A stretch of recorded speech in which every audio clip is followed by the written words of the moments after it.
New Year's treat alang sa mga alagang iro ug iring ug pet owners ang hatod sa lokal nga panggamhanan. Pinaagi sa City Veterinary Section, ilawom sa opisina ni City Mayor Jose Irilampagos. Gidagsa sa mga panabawans kauban nilahang mga alagang iro ug iring ang Freedom Gym Barangay New Pandan, Panabo City aron ma-avail ang libreng serbisyong pang-veterinaryo sama sa rabies vaccination, pet registration ug vet consultation o check-up, basic treatment ug uban pa. Mapasalamato ng mga fur parents sa gipahitabong kalihukan kay mas gipaduol kanila ang mga libreng serbisyo sa ilang mga alaga. Nagpasalamat dahil ko sa tuang City Vet o sa tuang lokal na panggamhanan, labi na kay City Mayor Jose Irilampagos. Kami sa mga pet owners or fur owners kay happy kayo may na naigipahitabo na ingani, mga libre na vaccine para sa among mga puppies. I'm just so glad nga kita tanan karon naga-celebrate og kanang murag ing-aning event for our pets, no?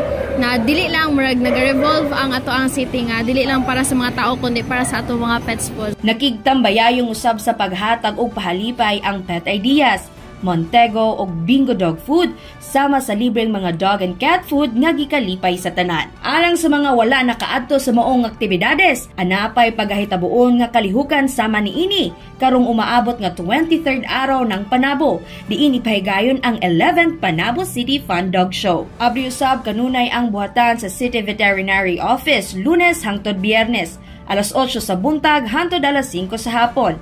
Alan sa uban pang mga concerns sa mga alagang kahayupan.